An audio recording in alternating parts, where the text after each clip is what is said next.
लेकिन एक दिन की बात है। देखिए रामचरितमानस में गोस्वामी जी ने जहां भी एक दिन शब्द का प्रयोग किया, एक दिन या एक बार, वहां पे कोई विशेष घटना घटित हो गई है। आपने यदि रामचरितमानस पढ़ी होगी तो गौर किया होगा, जहां भी एक बार शब्द का प्रयोग किया है वहां कोई विशेष प्रसंग बताया है, कोई विशेष घटना घटित हुई है। गोस्वामी जी लिख रहे हैं, एक बार त्रेता युग माही शंभु गए कुंभज ऋषि संग सती जग जननी भवानी पूजे ऋषि अखिलेश्वर जान। भगवान शंकर राम कथा सुनने गए। गए कब? राम कथा सुनना कोई बड़ी बात नहीं है, लेकिन घटना कब घटित हुई? कहा एक बार त्रेता युग माही। बात त्रेता युग की ही है, जब राम जी का अवतार हो चुका था और पृथ्वी लोक में भगवान राम नर लीला कर रहे थे। तब भगवान शंकर हजारों फुट ऊंचे कैलाश पर्वत से उतर करके उत्तर भारत से दक्षिण भारत जाते हैं।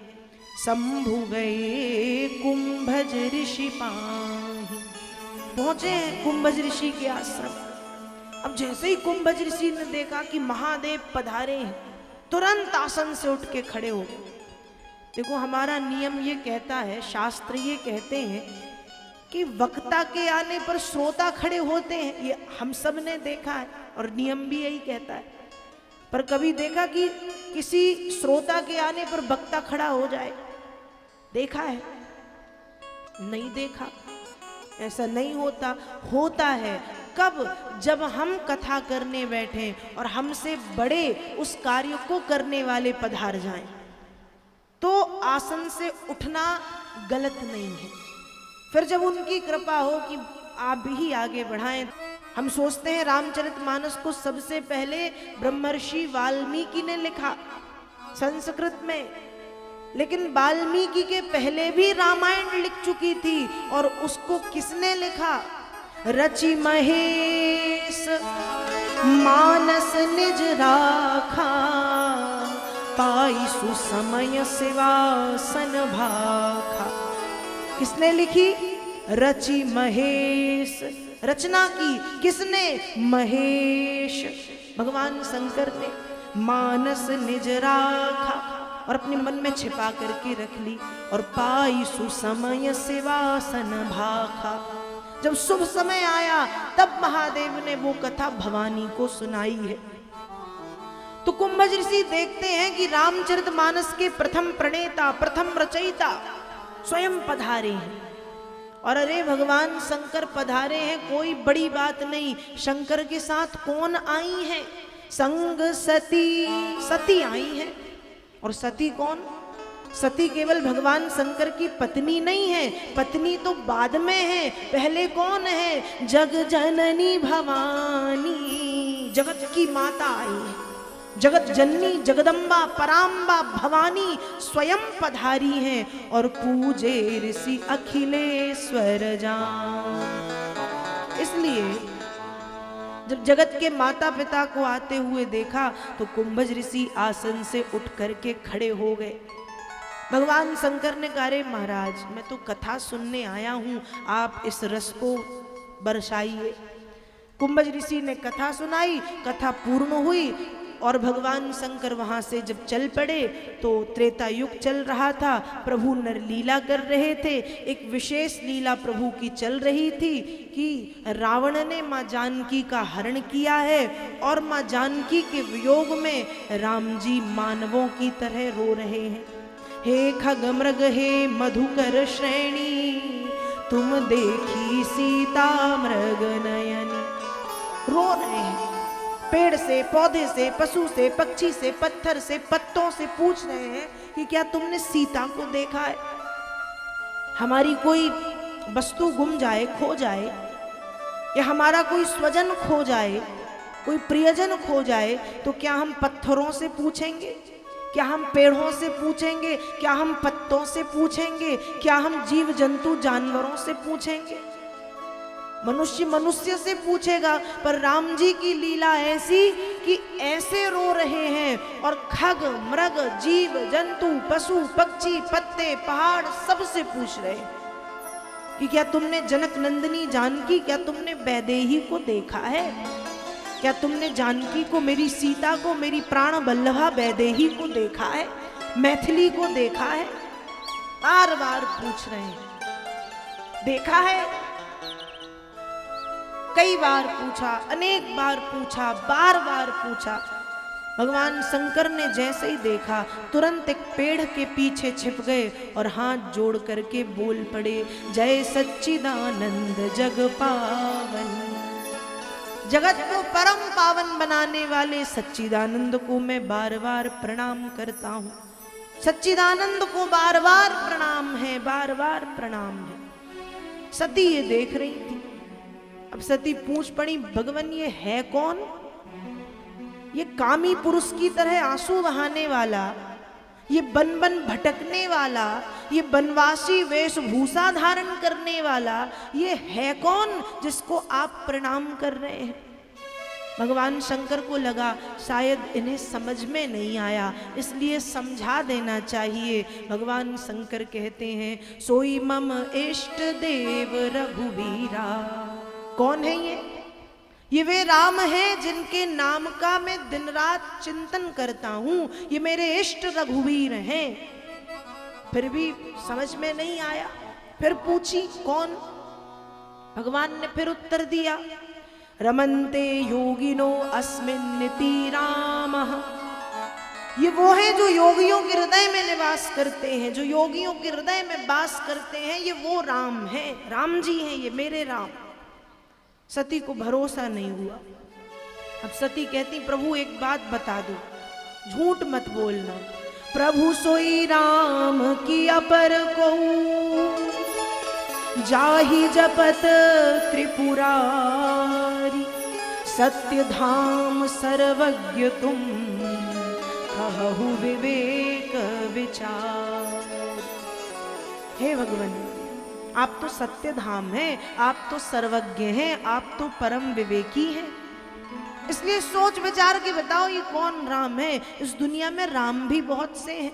एक तो ये राम पागल जो अपनी पत्नी के वियोग में रो रहा है, एक परशुराम जिसने अपनी माँ का गला काटा था, एक बलराम, और बहुत से इस दुनिया में राम हैं। आप किस राम की बात कर रहे हैं? भगवान शंकर समझ गए, लागी न उर उपदेश जदपि कहूँ शिव बार बहू। बोले बिहसी महेश हरि माया बल जानी जिय। महादेव समझ गए कि हरि की माया का प्रभाव पड़ चुका है और सती का विवेक भ्रष्ट हो गया है। जब व्यक्ति का विवेक भ्रष्ट होता है तो ध्यान रखिएगा, माता पिता के द्वारा, गुरुजनों के द्वारा, अपने से बड़ों के द्वारा बताई गई अच्छी बातें भी हमको समझ में नहीं आती। माता पिता यदि हित की बात करें, गुरुजी यदि हित की बात करें, घर के बड़े यदि हित की बात करें और बुद्धि भ्रष्ट हो गई है तो वो अच्छी बातें भी समझ में नहीं आती, बुरी लगती हैं। वैसी ही स्थिति सती की है। भगवान शंकर खूब समझाते हैं, हर प्रकार से समझाते हैं कि ये कौन राम है। पर जब सती को समझ में नहीं आया तो समझ गए कि अब ये नहीं समझ पाएंगी। हरि की माया ने प्रभाव दिखाना प्रारंभ कर दिया है और सती का विवेक भ्रष्ट हो चुका है। इसलिए भगवान ने कह दिया, ठीक है, ठीक, यदि इतना संदेह है, इतनी शंका है, तो जो तुम्हारे मन अति संदेह,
समझाया, बार बार समझाया, अनेक बार समझाया, कई बार समझाया, और जब समझ में नहीं आया तो कह दिया ठीक है, इतना संदेह, इतनी शंका, तो शंका मिटा लो। कैसे? परीक्षा ले लो। और सती भी सती, जो सती भगवान शंकर से पूछे बिना एक कदम आगे नहीं रखती थी, जो सती भगवान शंकर से पूछे बिना एक काम नहीं करती थी, वो परीक्षा लेने चल पड़ी। अरे एक बार ये भी नहीं कहा कि महादेव परीक्षा तो मैं लूंगी, परीक्षा तो मैं जैसे हो लूंगी, पर आप साथ में चलो ना। कुछ भी नहीं, परीक्षा लेने चल दी और मन में सोच रही है यदि राम जी ब्रह्म है तो मुझे पहचान लेंगे, और राम जी ब्रह्म नहीं है। किया क्या? सती ने सीता का वेश धर लिया। यदि राम ब्रह्म है तो माँ कह करके प्रणाम करेंगे, और यदि राम ब्रह्म नहीं है तो अभी हाथ पकड़ के पूछेंगे कि सीता तुम कहाँ चली गई थी। सती ने सीता का वेश धर लिया। अब सीता का वेश धर के राम जी के आगे, अब राम तो राम, लक्ष्मण जी भी समझ गए, क्योंकि सीता को लक्ष्मण जी ने कभी राम जी के आगे चलते नहीं देखा। सीता हमेशा राम जी के पीछे चलती हैं। लक्ष्मण भी समझ गए कि ये जानकी नहीं है, ये जगदम्बा है। लेकिन सोचा कि जब भैया कुछ कहें तब देखा जाए, मौन है। अब सती सीता के वेश में जैसे ही राम जी के आगे पहुंची, जैसे ही राम जी के आगे पहुंची हैं, अब क्या हुआ? जैसे ही आगे खड़ी हुई, बिना देर किए तुरंत राम जी ने हाथ जोड़े, और हाथ जोड़ के राम जी कहते हैं माँ। पहला शब्द निकला है माँ। कहू बहोरी कहाँ वृष के तू, बिपिन अकेली फिरहु के ही है तू। माँ, इस घनघोर जंगल में अकेली क्यों घूम रही हैं आप? नंदी पर सवार होने वाले भगवान महादेव, भगवान वृषकेतु, भगवान आशुतोष कहाँ हैं? और जैसे ही सती ने सुना कि ये तो समझ गए, सती का सिर लज्जा से नीचे झुका और बिना कुछ बोले दौड़ती भागती सती चली आई। अब सती वापस आई तो भगवान शंकर वैसे ही पेड़ के नीचे बैठ के इंतजार कर रहे थे। आज महादेव का मन भी ध्यान करने में नहीं लग रहा। सोच रहे हैं कब सती आएंगी, कब बताएंगी क्या हुआ। और जैसे ही सती आई तुरंत भगवान महादेव पूछते हैं कि कहो कैसी परीक्षा ली। पर आज सती ने, आज श्रद्धा ने विश्वास के साथ विश्वासघात कर दिया। कछु न परीक्षा लीन गोसाई, कीन प्रणाम तुम्हारे ही नाम। भगवान शंकर विश्वास स्वरूप हैं, सती श्रद्धा स्वरूप हैं। गोस्वामी जी मानस में लिखते हैं, भवानी शंकरौ वंदे श्रद्धा विश्वास रूपिणौ, याभ्याम विना न पश्यन्ति सिद्धा स्वान्तस्थमीश्वरम। भवानी श्रद्धा है, भोलेनाथ विश्वास है। लेकिन आज जब श्रद्धा ने झूठ कहा तो विश्वास को भी श्रद्धा की बातों में तनिक भी श्रद्धा नजर नहीं आई और समझ गए कि ये विश्वासघात कर रही है। और जैसे ही नेत्रबंद किए तो भ्रकुटी केंद्र में देख लिया कि सती ने मेरी मां सीता का वेश धरा है। सती कीन सीता करवेशा, शिव उर भयउ विषाद विशेखा। सती ने सीता का रूप धारण किया है, और जैसे ही देखा कि सती ने सीता का रूप धरा है, भगवान शंकर ने तुरंत सती का त्याग किया। क्योंकि एक पत्नी का स्थान पति के वामांग में बाईं ओर होता है, विशेषकर बाईं ओर होता है, और कुछ स्थान ऐसे हैं जहां दाईं ओर। मतलब एक जो पत्नी है वो पति के बाजू में, वामांग में बैठती है, लेकिन माँ अपने संतान के सामने बैठती है। तो सन्मुख शंकर आसन दीना, सामने आसन दे दिया, क्योंकि मन में बात आ गई कि ये सब जानते हुए सती से यदि मैं प्रेम करूंगा तो ये मेरे भक्ति मार्ग में सबसे बड़ी बाधा है। जो अब करो सती सन प्रीति, मिटे भगति पथ होई अनीति। त्याग कर दिया, माँ का आसन दिया। 88,000 वर्ष तक भागवत के अनुसार 88,000 वर्ष और रामचरितमानस के अनुसार बीते संबत सहस 87,000 वर्ष तक भगवान शंकर कठोर तपस्या करने के लिए बैठ गए। जब महादेव तपस्या से जागे हैं, जैसे ही तपस्या से उठे तो राम नाम शिव सुमिरन लागे, जानेऊ सती जगत पति जागे।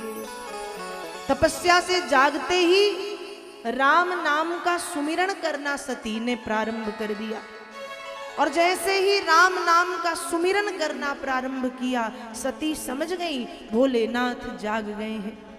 भोलेनाथ ध्यान से जागे, विश्राम से जागे, तपस्या से जागे। जैसे जागे, जब जागते थे तो सबसे पहले राम नाम को गाते थे। और भैया यही हमारे जीवन में हमें सीखना चाहिए कि जब हम सुबह सो कर के उठें तो एक बार मुंह धोने का इंतजार मत करो, ब्रश करने का इंतजार मत करो, बिस्तर छोड़ो और छोड़ो भी मत, सो कर के उठ के बैठो और एक बार, 2 बार, 3 बार कह दो राम राम राम, सीताराम सीताराम। क्यों? जब रात में हम सोते हैं तो एक छोटी मौत के मुख में जाते हैं, और यदि उस छोटी मौत के मुख से सकुशल जाग रहे हैं तो समझो प्रभु की बहुत बड़ी कृपा है। कई बार आप लोगों ने ऐसा देखा होगा, एक व्यक्ति रात्रि में सोया, सबसे बातचीत करके सोया, भोजन करके सोया, अच्छे से हंसते हुए सोया, लेकिन सुबह जागा ही नहीं। सुबह पता चला कि सोया तो सो ही गया। इसलिए जब सोए तो राम नाम लेके, और जब जागे तो राम नाम लेके। क्योंकि एक बड़ा सुंदर भजन आता है, थोड़ा सा सुन लीजिए आप सब।